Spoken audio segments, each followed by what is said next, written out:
Part 2 of emotionally immature adults or parents. I talked about the 4 types of emotionally immature parents, but what about the characteristics? What are things to look for when you're looking at an emotionally immature adult or parent? Emotional distance, emotional dysregulation, psychological inflexibility, and self-centeredness.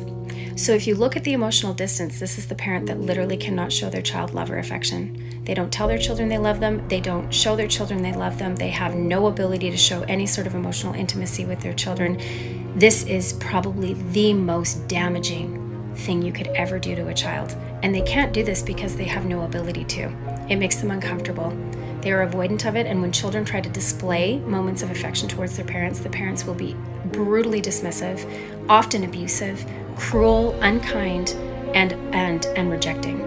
And this will damage a child to no end and their self-esteem and their self-worth, because now they don't think they're lovable.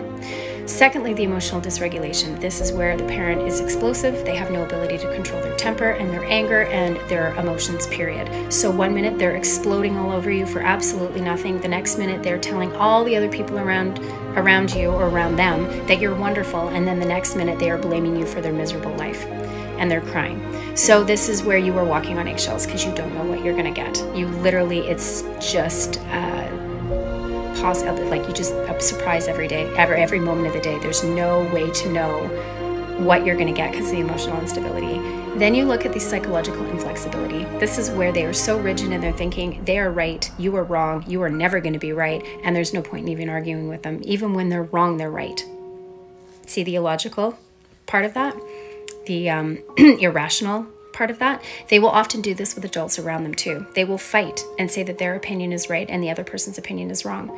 It is so frustrating and so invalidating for a child to be in some sort of battle with a parent knowing that they're right, but their parent is saying that they're wrong. Because again, there's no flexibility. Even when it sounds ridiculous, they will always be right even when they know they're wrong. So again, and they will beat their opinion into you until you're blue in the face, until you agree with them, because they have to be right. They cannot let it go. They will fight you tooth and nail until you agree with them.